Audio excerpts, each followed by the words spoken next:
जीवनाच्या रंगमंचावर प्रत्येकजण आपापली भूमिका वठवत असतो. ती वठवत असताना प्रत्येकास आपापली भूमिका श्रेष्ठ वाटत असते आणि दुसऱ्याची दुय्यम. पण काळ बदलतो, दुसऱ्याची भूमिका नकळत आपल्या वाट्याला येते आणि त्यावेळी त्या भूमिकेचे कागोरे आपणास कळतात. एका निर्वाणीच्या क्षणी आपणास कळते की प्रत्येक माणसाची भूमिका तितकीच ताकदीची असते. तसेच प्रत्येकजण त्याच्या भूमिकेत चपलक बसलेला असतो. पण त्याची ती भूमिका कळेपर्यंत एकतर वेळ निघून गेलेली असते किंवा भूमिका पार पडणारा. अशीच एक लघुकथा घेऊन येते या कथेच्या पात्राची, म्हणजे सुहासची आणि त्याच्या बापाची.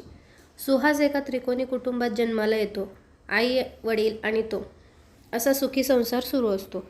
सुहास आतासा लहान असल्यामुळे चांगल्या वाईटाची जाण नसते.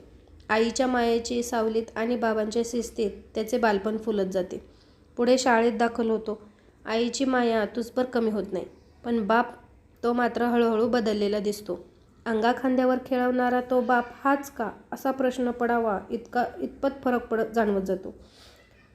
जसजसा सुहास मोठा होत जातो तसतसा बापाचा बदललेले रूप त्याला प्रकर्षाने जाणवू लागते. लहानपणी डोक्यावर मिरवणारा बाप अलीकडे हे करू नको, असंच कर, अभ्यासात लक्ष घाल, अशा शब्दांचा भडीमार करत प्रसंगी डोळे वटारत असतो. 7वी पर्यंत काहीसा मवाळ असणारा बाप 8वी नंतर अधिक कठोर जाणवतो.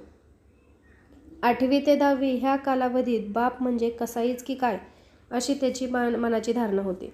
जरा कुठे खेळायला जावं तर बाप मध्ये दत्त म्हणून उभा. बाप कामावर असेपर्यंत सुहास मुक्त असायचा आणि कधी रागवत नव्हते. आई कधी रागवत नव्हती. त्याला हवे नको ते पाहत होती, त्याचं कौतुक करत होती, त्यामुळे आईची अधिक प्रिय होती. पण बाप आला की चित्र पालटे. सुहास अभ्यासात गढून गेलेला दिसायचा. नुसतं पुस्तक समोर धरून नाटक करून भागत नसे, कारण बाप खमक्या होता. तो मध्येच पुस्तक घेऊन एखादा प्रश्न विचारत असे, त्यामुळे सुहासला त्यासाठी सुद्धा तयार राहावं लागत असे. उत्तर देता आलं नाही की मग पुन्हा लेक्चर व छडीचा मार. राहून राहून सुहासला वाटायचं आपण बापाच्या जागी असायला पाहिजे होतं, मग दाखवलं असता बापाला इंगा. कधीतरी अद्दल घडवीन, नाही नक्की ह्या बापाला अद्दल घडवायलाच पाहिजे. सुहास 10वी झाला, मार्क्स चांगले मिळाले. आईने खूप कौतुक केले. बापाने मात्र पुढे काय करायचं ठरवलं आहे, काय करशील ते विचार करून कर, कॉलेज म्हणजे निव्वळ थिल्लरपणा नाही, वगैरे लेक्चर झाडले. झालं. सुहासचं मन पुन्हा कट्टू झालं. मुलगा पास झाला याचं कौतुक राहिलं बाजूला, वरून मनसोक्त तोंडसुख घेतलं मात्र. ह्याला बाप म्हणेल का कोण? ह्या बापाला अद्दल घडवायलाच पाहिजे. जेव्हा पाहावं तेव्हा अभ्यास आणि करिअर, बाकी विषयच माहीत नाहीत त्यांना. मुलगा चांगल्या मार्क्सने पास झाला याचं सोयरंसुतक नाही. यांच्या आयुष्यात काही हौसमौज करायला जागा आहे की नाही?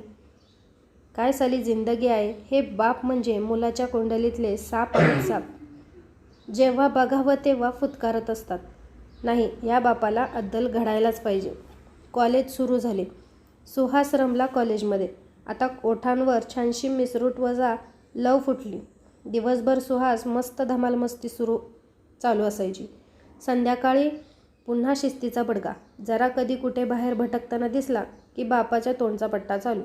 अशा चक्रातच कॉलेज पूर्ण झालं. सुहासने डिग्री मिळवली, मार्क्स उत्तम, पुन्हा आईचं कौतुक आणि बापाचा तोच वृक्षपणा. आता नोकरीचं बघा, खूप झाली मजा, जरा जबाबदारी घ्यायला शिका, स्वतःच्या पायावर उभं राहा. झालं बापाचं पालुपद सुरू. या बापाला आनंदी राहायला शिकवलं का नाही कोणी? खरंच या बापाला अद्दल घडवायलाच हवी. सुहास नेहमी असे बोलत असे, समोर बोलायची त्याची हिंमत तरी होत नव्हती. एकदा लहान असताना शेजारच्या कागाळीवरून सुहासला बापाने पेताच्या छडीने चोपून काढली होती. तेव्हापासून सुहासच्या मनात बापाविषयी भीतीयुक्त अढी निर्माण झाली होती, ती कायमची. कॉलेज सरले. सुहासच्या चांगल्या कंपनीत कामाला लागला. आता मात्र त्याला बाप काहीच बोलत नव्हता. सुहास घरी आला की बाप आईला म्हणायचा, चहा दे त्याला, थकून आला असेल. सुहास मात्र काही वेगळेच समजायचा. आता पगार हवा असेल ना यांना, म्हणून चहा पाजायला सांगत असतील, नाहीतर माझ्याविषयी आपुलकी आहे कुठे ह्यांना. महिना झाला, वर्ष सरलं, बापा रिटायर झाला, पण बापाने कधी सुहासकडे पैसे मागितले नाही. सुहासने मात्र पहिल्याच महिन्यात पहिला पगार त्यांच्याजवळ देऊ केला होता, तोही भीतीखातर. पण त्यांनी तो घेतला नाही. म्हणाले, तो तुझा पगार आहे, देवाजवळ ठेव, देणारा घेणारा तोच आहे. त्याला स्मरण कर आणि तुझे पैसे तूच सांभाळ. वायफळ उधळू नको इतकं मात्र लक्षात ठेव. पण सुहासला त्यांच्या आपुलकीचा उपदेशसुद्धा कारल्याहून कडू भासला होता. त्या दिवसापासून आज तागत त्यांनी सुहासकडे काही मागितले नव्हते आणि सुहासनेही स्वतःहून काही दिले नाही. हां, आईच्या सांगण्यावरून मात्र नाखुशीने कधी कपडे, कधी काही वस्तू आणून देत होता. पण आईचं मात्र चांगलं कोडकौतुक करत होता. काही वर्षात सुहासचं लग्न झालं. अर्धा अधिक खर्च बापाने केला. त्रिकोणी कुटुंबाचं आता चौकोनी झाले. लग्नानंतर वर्षभरातच सुहासच्या आईला देवाज्ञा झाली. नातवंडांना खेळवण्याचे स्वप्न उराशी घेऊन ती निघून गेली. सुहासला खूप दुःख झालं. सुहासचे वडील आतून कोलमडून गेले, पण त्यांनी कोणास दर्शवले नाही. मोठ्या प्रयत्नाने त्यांनी अश्रू आवरले. चेहऱ्यावर करारी चेहरा चढवला होता. त्यांना तो मक्क चेहरा पाहून सुहास मनातून चिडला होता. स्वतःची बायको मेली, पण ह्या माणसाच्या डोळ्यातून एक टिपूस नाही. नाही, माणूस आहे का राक्षस? पण ह्यापुढे असं होणार नाही. नाही, मी घडूच देणार नाही. आता बापाला क्षमा नाही. ह्या बापाला अद्दल घडवायलाच हवी. त्याच्यातील मत्सरी पुरुष आता जागा झाला होता. सुहासची आई गेल्यापासून सुहासच्या बापाचा वनवास सुरू झाला. सुहास बापाला बदला घेत होता. तो बापाला घालून पाडून बोलत असे. आजपर्यंत उगारलेल्या शिस्तीच्या प्रत्येक बडग्याचा तो हिशोब चुकता करू लागला. पण सुनबाई प्रेमळ होती. ती सांभाळून घेत होती.